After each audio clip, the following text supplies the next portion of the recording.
오늘 찬양은 모세 출애굽 이후에 최고의 찬양을 우리가 들었습니다. 신요한 장로님이 가수신데 저분이 끼질 못할 정도니까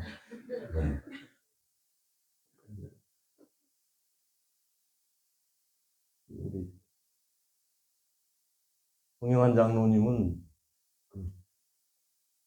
성악을 하셔야 될 분인데 지금이라도 입학하시기 바랍니다. 테너는 누가 부르셨죠? 테너. 우리 골든앤스 출신 목사님이 계셔서 남다른 교회인 것 같이 느껴졌습니다.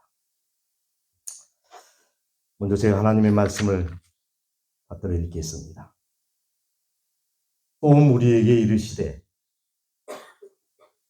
아무든지 나를 따라오려거든 자기를 부인하고 날마다 제 십자가를 지고 나를 쫓을 것입니다.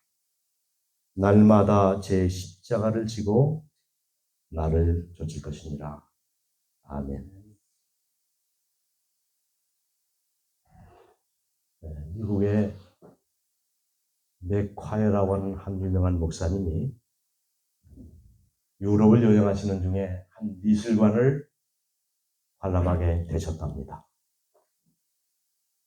거기 전시되어 있는 많은 그림들이 이 목사님에게 감동을 주지는 못했던 것 같습니다. 제가 서울중앙교회를 섬길 때 그 주변에 화랑들이 꽤 있어서 좌이반 타이반 그림들을 관람할 기회가 있었댔습니다. 그리고 그때 마침 그 여러 화랑을 지도하는 관장님이 계셔서 그 사무실을 방문하게 되었는데 아직 전시가 되지 않은 많은 그림들이 그 사무실에 입도됐습니다. 우선 눈에 보이는 한 그림은 큰 화폭에 물방울을 이렇게 그려놓은 거예요. 다른 건 아무것도 없고. 제가 그 그림을 꼭 사야 된다면은 한 5만 원 정도 부르면 호가하면 제가 살 만이 있었어요. 나중에 설명을 들어봤더니 그게요 6억이랍니다. 저는 지금도 그걸 5만 원 이상 주고 살 마음이 전혀 없습니다. 근데 관장님은 자기는 그 그림만 보면은 막 가슴이 흥분이 돼가지고 잠을 이루지 못할 정도라. 어떤 그림은 제목이 빵과 아이예요. 이 제목이 중요합니다. 백지입니다. 백지. 관람하던 관객이 물었습니다. 왔던 관객이 빵은 어디 갔습니까? 그랬더니 아이가 먹어버렸습니다. 그럼 아이는 어디 갔습니까? 기분이 좋아서 지금 외출 나갔습니다. 제목이 뭐라고요? 요즘 그림들이 되게 이렇게 추상적이고 난해한 그림들.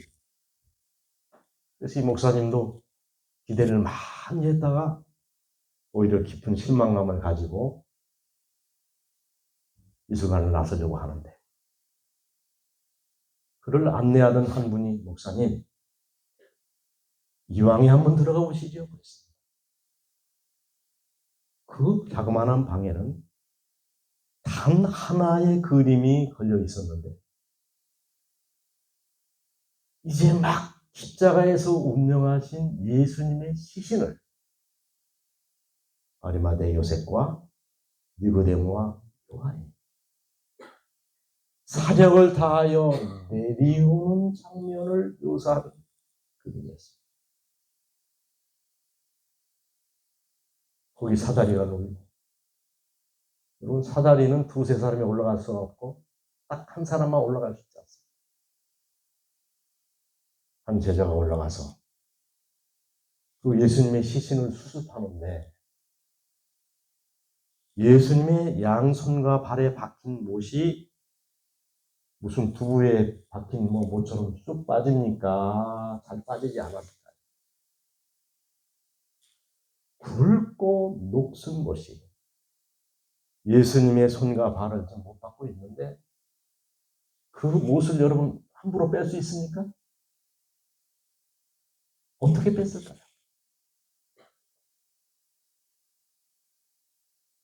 그 제자는 사다리에 타고 올라가서 아마 가장 가까운 거리에서 예수님의 얼굴을 주목했을 겁니다.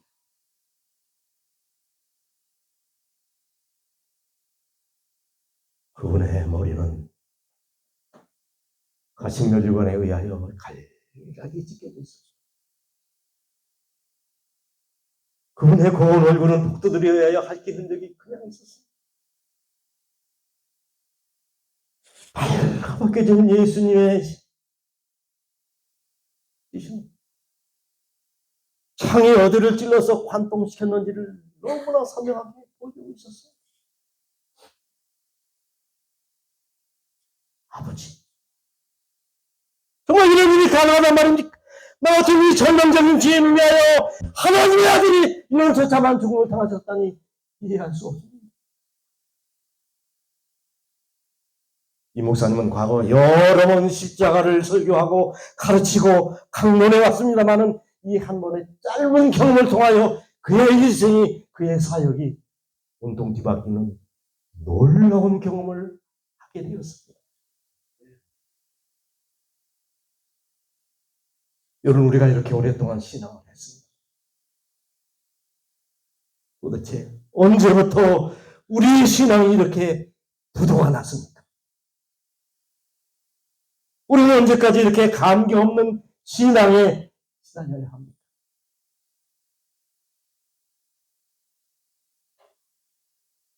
저는 십자가를 상실한 까닭이라고 생각합니다. 안겔로스 목사님은 이런 의미 있는 시를 썼습니다. 그리스도 벨렘에 태어남이 천수백 번을 헤아리건만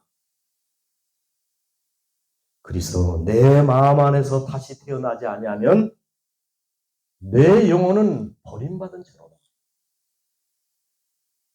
우리는 이제 일주일 후면은 크리스마스를 맞이합니다. 많은 사람들은 이렇게 추리를 세우고 그저 캐롤을 부르고, 그럼 천만만의 크리스마스가 우리 앞을 지나간다 할지라도 정작 내 마음에 가장 소중한 자리에서 예수님이 태어나지 않는다면 나와 예수는 아무런 상관이 없다.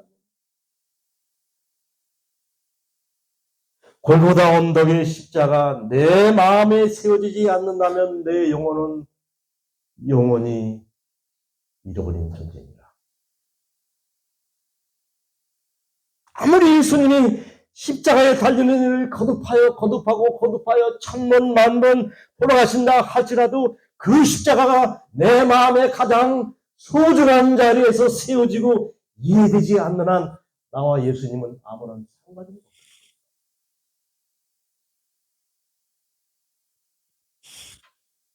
도대체 우리 주님이 지신 십자가는 어떤 십자가입니까?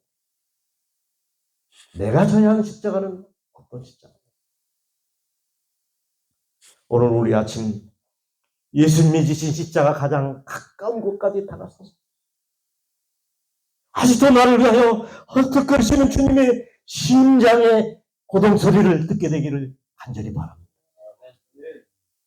그리고 그 십자가가 나에게 무엇을 말씀해 주고 있는지 길을 그리는 시간이 되었으면 참 좋겠습니다. 오늘 아침 우리 주님은 내가 너희를 위하여 십자가를 졌으니 이제는 내가 져야 할 십자가가 있다고 말씀하십니다. 주님이 지신 십자가는 어떤 십자가이고 내가 주님의 종으로서 져야 할 십자가는 도대체 어떤 십자가입니까? 저는 이 첫 번째 십자가는 고독한 십자가라고 말씀드려야겠습니다. 왜냐하면 이 십자가의 주인공 되시는 예수님의 온통의 삶이, 그의 삶이 고독하셨습니다. 그런 요람으로부터 무덤까지 고단하고 고독한 걸음을 걸으셨습니다.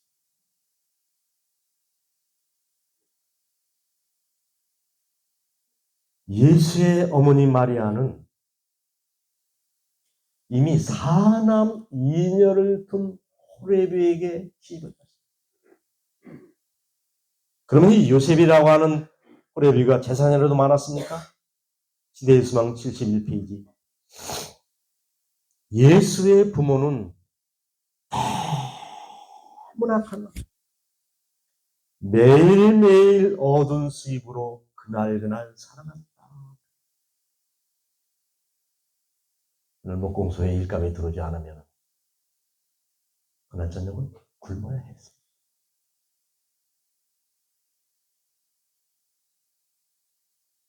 낮에는 의복이 되고 밤에는 이불이 되는 남루한 단볼 겉옷을 입으셨다. 예수님에게는 갈아입을 두 벌옷이 없었어요.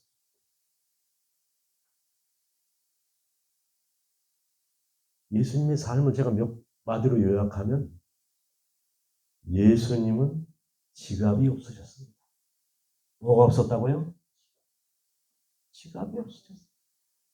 거기에 뭐 넣을 만한, 그죠?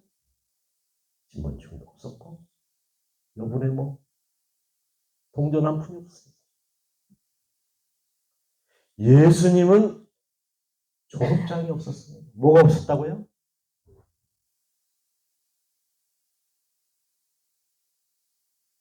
예수님은 가문 때문에 무시를 당하셨고, 학벌 때문에 과시를 당했고, 외모 때문에 멸시를 당했고, 가난 때문에 극한 고통을 당했어요.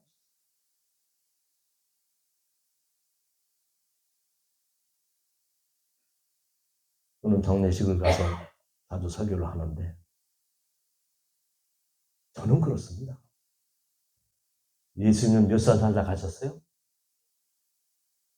저는 33세 반만 살면 장수라고 생각합니다.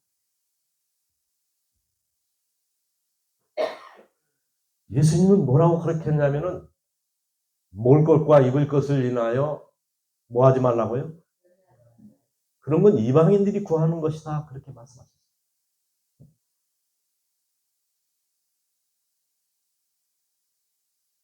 여러분, 집안채 없으시고 날마다 잠자리 걱정을 하셔야 할 그분에게 좋은 집 달라고 기도하는 것이 과연 합당한 기도입니까? 졸업점도 없으셨던 그분에게 우리 아들 좋은 대학 가게 해주시고 우리 딸 좋은 대학 가게 해달라고 기도하는 것이 합당한 기도일까요?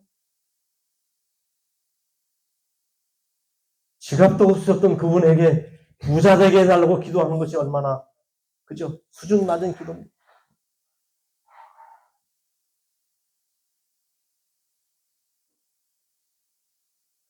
그분은 평생을 걸어 다니셨고 날마다 잠자리 걱정을 하셔야 해요.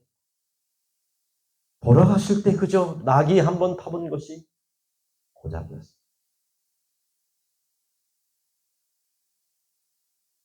30세에 사명을 장악하시고 백성 앞에 섰지만은 한 사람도 그분이 세상을 구원하기 위해 내려오신 하나님의 아들이라는 사실을 인정하지 않았어요. 평화로울 때 그분과 함께 희락의 떡을 뗄 사람은 막 있었지. 죽음의 순간 그분과 함께 고통의 잔을 함께 비울 친구는 하나도 있어주지 못했어요.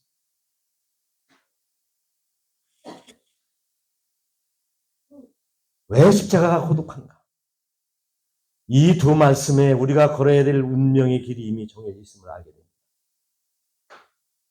사단의 목표는 모든 안식일을 준수한 자들을 죽여버리는 것이다. 마지막 날 사건들 255회. 세상에 대한 그의 재산권이 논박당하지 않게 하기 위하여 재림 성도들을 시장에서 완전히 없애버리는 것이 사단의 목표다. 주님이 걸어가신 그 길은 방초 동산의 아름다운 꽃길이 아니라 가시밭길, 아무도 알아주지 못하는 그 외롭고 고독한 길을 걸어가신 겁니다.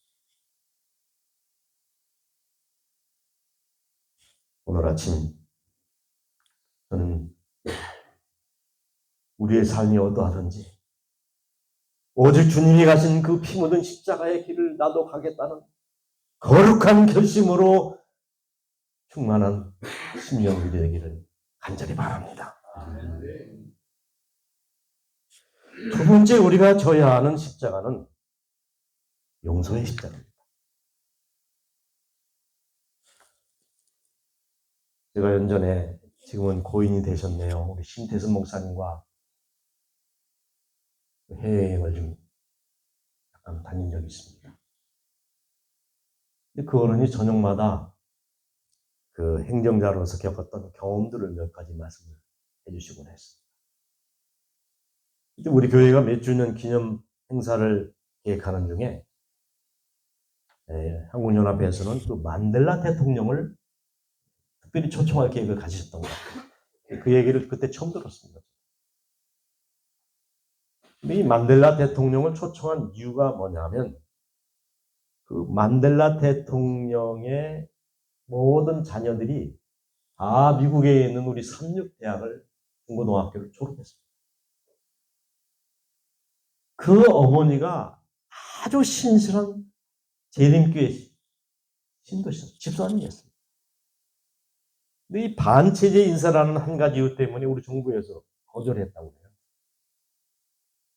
그 아들을 차선책으로 초청을 해서 김포공항까지 입국을 했는데 역시 입국을 거부당했습니다. 여러분 아시는 것처럼 이 만델라 대통령은 그 반체제 인사라는 이유 때문에 감옥에 27년을 갇혔다가 죽기 전에는 나올 수 없다고 하는 그 감옥을 하나님의 은혜로 그저 나와서 나중에 대통령.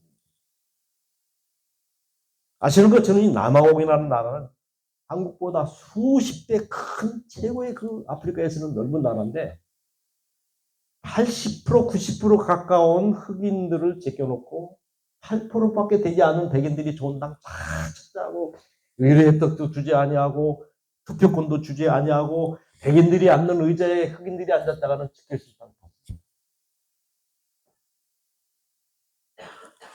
그런데 만델라가 대통령이 딱 된다. 27년간 자기를 끈질기게 괴롭혔던 그 고문관을 제일 좋은 VIP석에 앉힙니다. 진실과 화해의 의회를 만들어서 우리가 그동안 많은 고통을 당하고 핍박을 당했지만 절대 우리 백인들에게 보복하지 말자. 그런 상징으로 고문경관을 붙였습니다. 누구든지 잘못을 어떤 죄를 범했든지 가서 용서를 빌면은 용서해 주자. 반태불액이라고 하는 악명 높은 경관이 있었습니다. 어떤 집에 가가지고 아무 죄가 없는 그 남편을 총으로 쏴 죽이고 8년 후에는 그 아들마저 똑같은 방법으로 죽인 다음에 휘발유를 붓고 태워버렸어요. 그런 모진 경관이 감히 용서를 받겠다고 그 집을 찾아요.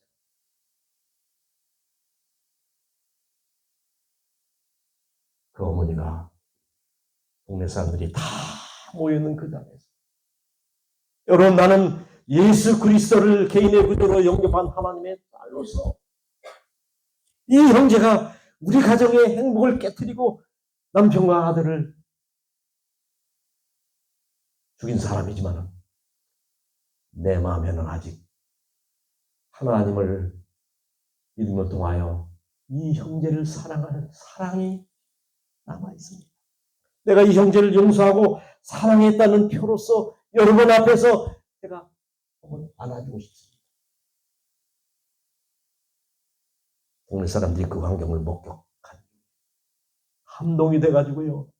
나 같은 죄인 살리신 하나님의 사랑 고마워라는 찬미를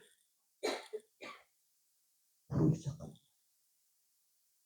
이 감격스러운 순간에 정작 그 찬양을 반투불액이라는 경관을 듣지 못했다는 것입니다. 조건 없이 자기를 용서하는 이 그리스도인 어머니의 그 음성을 듣는 순간 그만 기절해버렸기 때문에 그렇습니다. 제가 성경을 읽으면서 가장 감격한 지점이 바로 그겁니다. 예수님은 우리의 과거의 죄뿐만 아니라 현재 내가 죄에서 허덕이는 이 순간뿐만 아니라 심지어는 앞으로 내가 살아갈 동안에 지을 죄까지 이미 십자가를 통하여 용서를 다 베풀어 오셨더라고요. 내가 앞으로 지을 죄까지 예수님의 십자가가 다 어떻게 했습니까?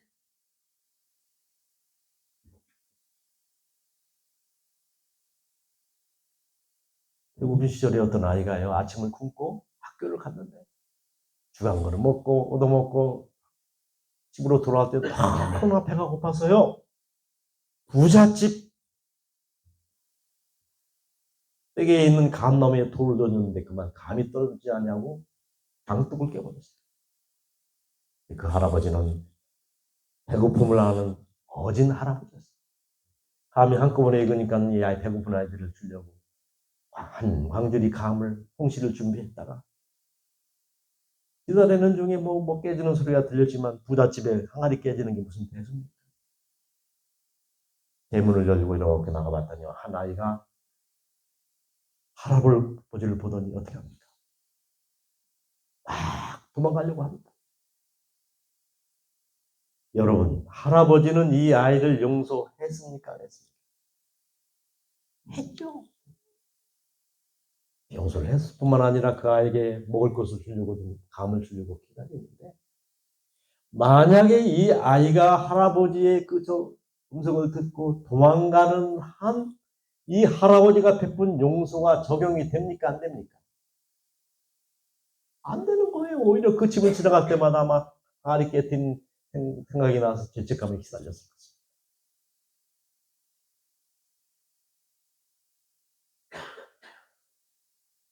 이런 말씀을 여러분 기억해 주시면 좋습니다. 만일 그대가 한 가지 잘못을 범하고 그들이 상대가 20개를 범했다 할지라도 그대가 도청한 가해자인 것처럼 그 한 가지 잘못을 먼저 그대의 마음이 하나님의 성령 영향 아래서 부드러워지게 한 다음 상대의 손을 잡고 형제여 나를 용서해 주시겠습니까? 내가 당신에게 바른 생각을 갖지 못했습니다. 라고 말하라. 이러한 부탁을 물릴 사람이 어디 있겠는가? 리브엔드지에 있는 말씀입니다.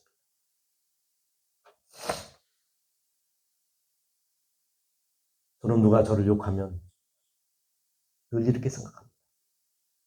저 사람이 정말 내 속에 들어와서 나를 전부 안다면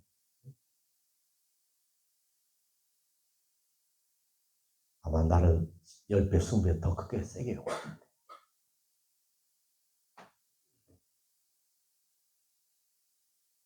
여러분, 용서의 십자가를 지시고 주님을 따르시겠습니까? 세 번째 우리가 져야 할 십자가는 대속의 십자가. 빌라도가 두 사람을 세워놓고 물었습니다. 내가 너희에게 누구를 놓아주기를 원하느냐? 공교롭게 그 빌라도 앞에 선 두 죄수가 똑같습니다. 이름이 똑같습니다. 하나는 그리스도 예수, 하나는 바라바 예수. 나이가 똑같습니다. 33세. 고향이 똑같습니다. 사실 예수님이 지신 그 십자가는 바라바가 이미 기결수인 바라바를 처단하기 위하여 만들어 온 그 십자가에 누가 달렸습니까? 예수님이 달렸습니다. 바라바는요, 이제 내일 모레 죽을 그 이미 선고가 된 기결수입니다. 그날만을 기다리고 있는데 예수 때문에 어떻게 됐어요? 소통된 겁니다. 여러분, 바라바가 빌라도의 법정을 나서면서 뒤돌아서 한마디 말이 있었어요. 아이고, 저 예수 아니었으면 죽을 뻔했네. 성경에 바라바가 그 이후에 석방된 이후에 어떻게 사는 이야기가 기록되어 있습니까? 없습니까? 없습니다. 왜 그럴까요? 그 바라바는 단순한 개인 바라바가 아니라 여러분과 저를 상징하는 이불이기 때문에 그런 겁니다. 그 대답을 여러분과 저를 향하여 하라고 지금 질문하는 겁니다. 대속의 십자가를 신다는 의미는 누군가를 위하여 내가 생명까지 내어주는 사랑을 가지고 주님을 따르라는 말씀입니다. 이 4세기 초에 이런 얘기가 있더라고요. 유럽에 한 사나이가 졸지에 아내를 여의고 수도원에 들어가기로 결심을 합니다. 근데 그에게는 15살 된 데오도로라고 하는 어린 딸이 있었는데 졸지에 엄마를 잃고 아버지마저 수도원에 들어가면 어린 딸이 어떻게 삽니까? 수도원이 금녀의 집인 것은 맞았지만 머리를 짧게 깎고 남장을 하고 아빠 손을 잡고 같이 수도원에 들어갑니다.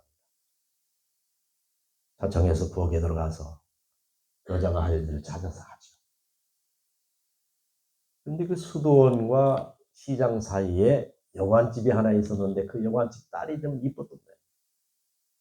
그래서 어떤 장교하고 눈이 맞아가지고 처녀가 애를 갖게 됐어요. 그 당시도요, 이 일은 보통 일이 아니었답니다. 이 둘이 꾀를 내기를 날마다 시장과 이 수도원을 오고 가는 그 데오도로라고 하는 그 이남 수도사가 있지 않니? 이 뱃속의 아이가 그 데오도로라고 얘기를 해요.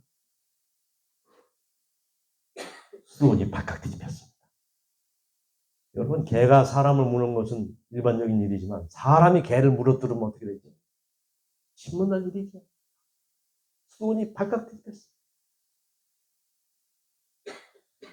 이 원장님은 이 데오도로라고 하는 수도사가 평소에 너무나 정직하고 성실하고 아름다운 신앙을 파지한 수도사인 것을 알고 파문을 시키는 대신에 3년 동안 이 죄인을 용서하소서라는 팻말을 들고 수도원 앞에서 벌을 받는 것으로 대신하게 했습니다. 지나가는 사람이 욕을 하고 침을 받고 돌을 던지고 3년 후에 다시 수도원으로 돌아왔지만 이제 동료 수도원들의 눈빛이 예전 같지 않았어요. 세월이 그렇게 흘러서 이 데오도로가 15살에 들어갔던 이 데오도로가 42살이 돼가지고 그 젊은 나이에 세상을 뜨는 일이 생깁니다. 이 시신을 수습하는 과정에서 이 데오도로가 남자예요, 여자예요? 여자라는 사실이 밝혀졌어요. 자기 말 한마디면 얼마든지 진실을 증명하고 남은 증거가 있었지만은 누군가를 위해서 대속의 십자가를 지고 묵묵히 수도에 전진했던 한 여수사의 숭고한 삶. 많은 수도사들의 마음을 마구 꾸짖고 있었어요. 여러분이 교회를 하다 보면요, 누군가는 해야 되지만 아무도 하기 싫어하는 일이 있어요. 언젠가는 해야 되지만 미루는 그런 일이 있어요. 장로님, 추울 때 저 앞에서 주차 관리는 누가 해야 됩니까? 교인이? 가장 더울 때 치마 입고 한복 입고 알레를 누가 해야 됩니까? 주차장문은 누가 해야 됩니까? 따라하십시오. 가장 사랑하는 사람이 해라. 누가 하라고요? 가장 사랑하는 사람.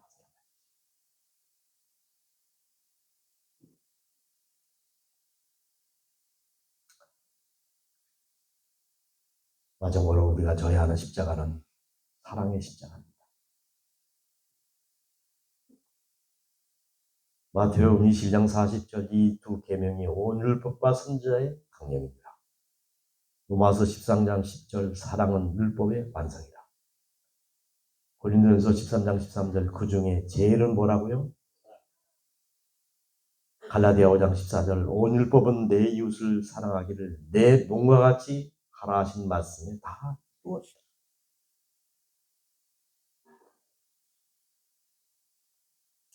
예수님이 십자가 지신 이유는요, 한 가지 이유입니다. 우리를 너무 어떻게 했기 때문에? 사랑. 미국에서는요, 1년에 한 번씩 인구보부상을 주는 그런 일이 있다. 그해 인구보부상을 받은 한 부부가 기자들의 인터뷰를 받게 됩니다. 어떻게 그렇게 싸우지 않고 평생을 그렇게 행복하게 살았습니까? 그랬더니 남편이 이렇게 얘기합니다.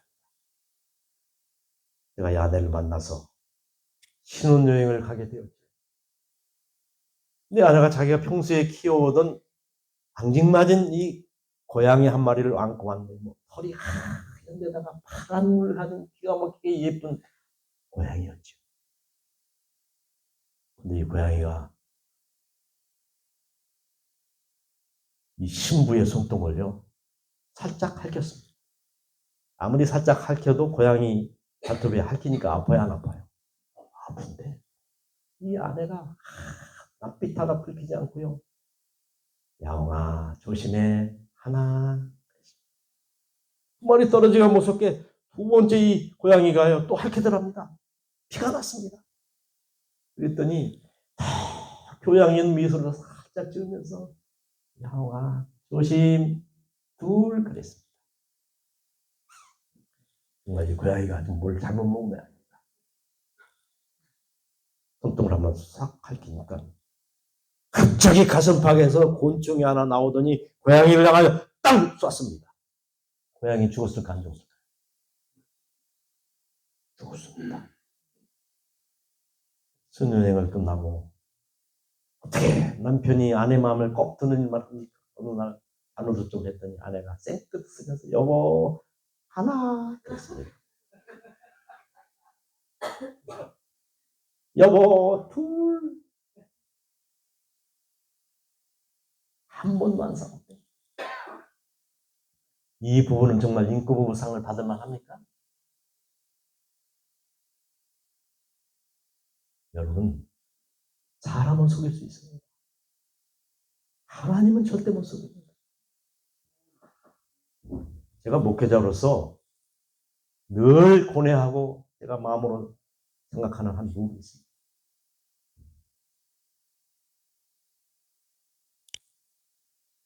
저는 우리 집 사람으로부터 존경과 사랑을 받지 못하면 저는 가짜 목사라고 생각합니다. 설교를 잘하고 뭐 이름이 날수록 더 진짜 가짜. 가장 가까운 사람으로부터 진정한 사랑과 존경을 받아야 돼요. 왜요? 잘 알기 때문에.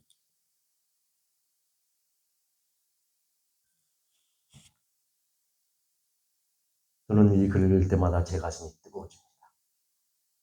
제 자신을 항상 챙기는 말씀입니다. 내 오른쪽 눈에 이상이 생긴 것은 3년 전의 일이었다.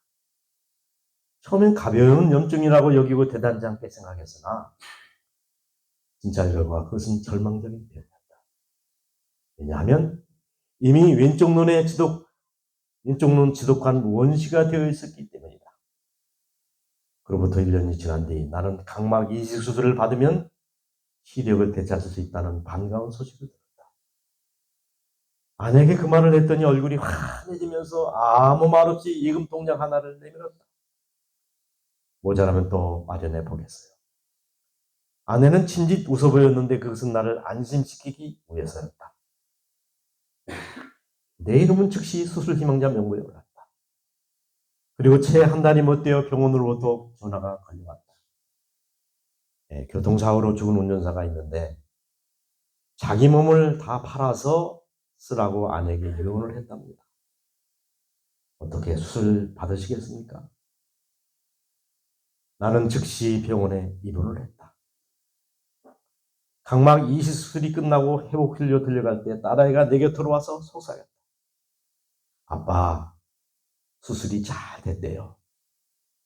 엄마는 오고 싶지만 왠지 두려워 못 수술했다고 하셨어요. 나는 19살 때 부모의 권위를 따라 결혼을 했다. 부친과 장인은 오랜 친구 사이로 각각 아들과 딸을 둔다면 아무 조건 없이 결혼을 시키자고 총각 시절에 이미 굳은 약속을 해두었다. 내가 아내를 처음 만난 것은 바로 결혼 당일이었다. 가마를 타고 아내가 신방으로 들어옵니다. 나는 그만 소스라치게 놀랐다. 아내의 얼굴이 온통 우박맞은 잿더미 모양의 곰보인데다가 주먹만한 들창코에 눈썹없을 때 이럴 뿐이었고 눈꺼풀에 난 징그러운 흉터는 그 눈을 퉁퉁 부어놓은 것처럼 보이게 했다. 나와 같은 나이에도 40은 촉히 노어 보이는 세상에는 둘도 없는 기가 막힌 박색이었다. 나는 얼른 어머니 방으로 도망쳐 밤새 잠을 이루지 못하고 울먹였다. 어머니는 운명이라니 하고 체념하라고 나를 사일렀지만 나는 참담한 심정으로 그날 밤을 꼬박 지새웠다. 그대로 다시는 아내 방에 발걸음을 하지 않았고 말 한마디 건네지 않았다. 그리고 며칠 뒤에 도망치듯 학교 기숙사로 갔고 방학임에도 집으로 갈 생각을 아예 하지 않았다. 마침내 아버지 당부를 받고 사촌형이 나를 데리러 왔다. 내가 형과 함께 집으로 돌아왔을 때 아내는 마침 저녁상을 차리는 중이었는데 나를 보자 사뭇 수줍게 미소를 지어버렸다. 하지만 나는 질겁을 해서 외면해버렸다. 저녁 식사가 끝나자 어머니가 나를 넌듯이 불렀다. 아무리 그렇기로서니 내가 너무 심한 것 같다. 처에는 얼굴은 비록 박색이라도 겪어보니 그렇게 마음이 어질고 착할 수가 없다. 내게 소박을 당하고도 조금도 쉴 틈이 없이 부지런히 일을 찾아하고 또 깔끔하기가 이를 데 없다. 내 태도가 그렇게 쌀쌀해도 원만한가녕 눈빛 한번 찡그린 적이 없는 고운 여인이란다. 그러나 그 심정이 어떻겠니? 그리 나는 눈을 지금 감고 아내 한 방에 들기는 했으나 얼어붙은 마음은 여전히 녹을 줄을 몰랐다.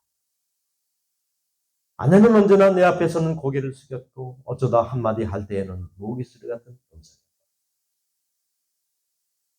내가 짜증을 부리면 잠깐 고개를 들어 애시시 웃고 나서 얼른 고개를 숙여버리곤 했다. 아내는 어려운 살림 여가를 틈타 일지모자를 만들고 도자기를 자르고 잠시도 쉬지 않고 억적스럽게 일을 맡아. 그것은 정말 뼈가 부서지는 노력이었다. 그런 사이에 아이들도 무럭무럭 자랐다. 하지만 나는 단 한 번도 관사에 살아본 적이 없었다. 그것은 동료나 상사에게 아내의 몰골을 보이기 싫어한 까닭이었다.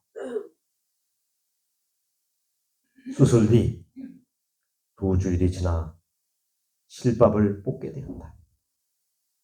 하지만 그 2주일은 불안한 날의 연속이었다. 많게만 된다면 나에게 강목을 제공해준 그 운전사 무덤을 찾아가야겠다. 딸아에게 말했다. 이윽고 눈에 감긴 붕대가 풀렸다. 하지만 나는 눈길이 몹시 크게 났다. 빛이 보이십니까? 주치의가 물었다. 아, 예. 잘 보이네요. 나는 눈을 껌뻑거리며 대답했다. 의사 선생은 내 어깨를 툭 치며 힘주어 말했다. 성공입니다. 일주일 뒤엔 퇴원해도 좋겠습니다. 그로부터 일주일 뒤 나는 정말 맑은 눈으로 퇴원을 할 수 있게 되었다. 아빠, 엄마가 아빠 좋아하는 음식을 차려놓고 기다리고 계세요. 너무 고맙구나. 우리는 택시를 타고 집으로 왔다. 그런데 택시 안에서 딸아이는 웬일인지 그에 답지 않게 시치만이 말이 없었다. 마침 아내는 부엌에서 음식을 내어놓은 중이었는데 내가 들었으랴 무슨 까닭인지 고개를 떨구는 거죠. 그리고는 그 예의 나지막한 음성으로 이제 오십니까? 수술 받느라고 고생 많이 하셨어요. 고맙네. 자네에게 고생 많이 시켰어. 나는 식탁 앞으로 가 앉았다. 아내는 상을 다 보고 나더니 벽 쪽으로 돌아앉은 채 훌쩍이기 시작했다. 당신이 조금 전에 하신 그 말씀 그 말씀만으로도 저는 기쁘네요. 제 인생은 결코 헛된 것이 아니었다는 생각이 드네요. 아내는 울먹이며 더듬더듬 그렇게 죽어가요. 그때 딸아이가 심상치 않은 기세로 방에 뛰어들어왔다. 그의 얼굴도 제 엄마처럼 눈물로 범벅이 되어 있었다. 엄마! 아내는 아내의 어깨를 잡아 흔들며 격렬하게 부르짖었다. 아빠에게 모두 터놓으세요. 엄마가 아빠에게 눈을 뽑아드렸다고요. 자, 얼른 이렇게.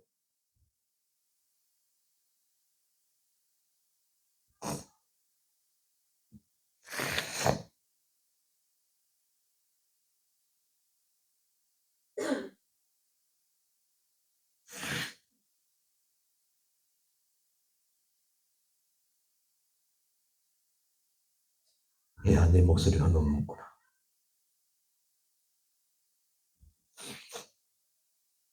엄마는 당연한 일을 했을 뿐이다. 아내는 여전히 목적으로 돌아앉은 채 말했다. 나는 벌떡 일어나 아내에게 다가갔다. 그리고 아내의 그 어깨를 잡아 돌리게 했다. 아내의 왼쪽 눈의 홍채는 수술받기 전 내 눈처럼 흐려져 있었다. 그마, 내가 아내의 이름을 부른 것은 결혼 후 이때가 처음이었다. 왜 이런 짓을 했어? 나는 아내의 어깨를 쥐어 흔들며 소리쳤다.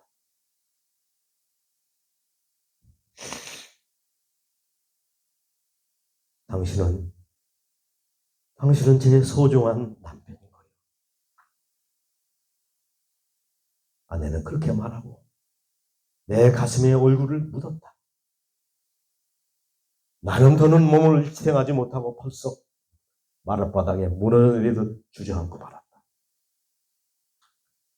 그리고 아내 발 앞에 두 무릎을 꿇었다.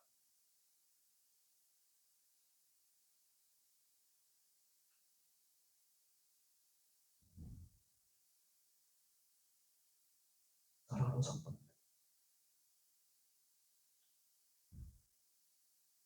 우리는 못생겼다고 하는 한 가지 이유 때문에 남편에게 무시를 당하고 소박을 당하고, 그러나 남편을 위하여 자기 몸을 희생하면서 남편을 살린 이 한 여인의 지고지순한 사랑의 모습을 통하여 우리를 향한 예수 그리스도의 희생의 조상을 봅니다. 그건 우리에게 자신의 눈만 뽑아주신 것이 아니라 자신의 심장을 꺼내서 우리에게 주셨고, 자신의 살점을 떼어 우리를 본심으로 영원히 죽을 수밖에 없는 우리를 살리셨습니다.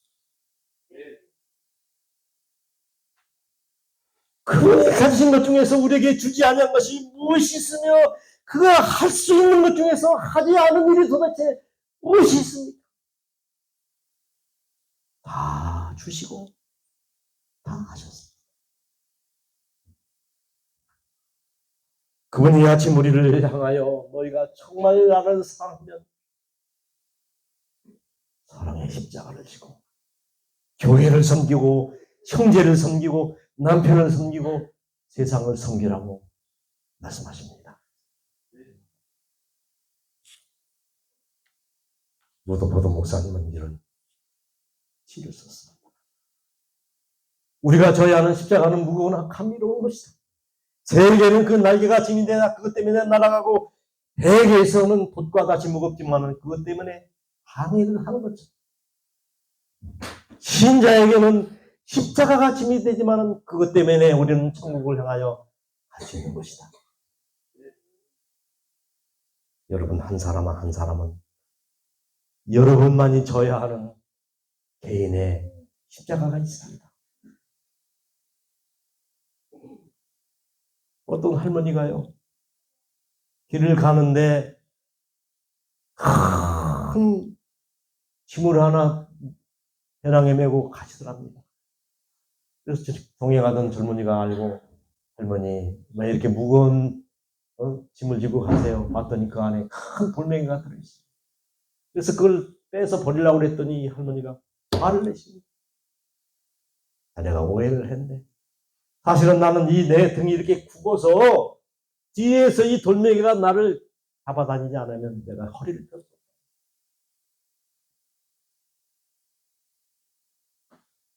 여러분의 십자가를 믿음으로 감당하시기를 바라고, 마침내 이 십자가를 지니 까닭에 예수님 오실 때 우리 모두가 구원의 반열에 참여하는 마지막 분복을 누리시길 간절히 바랍니다.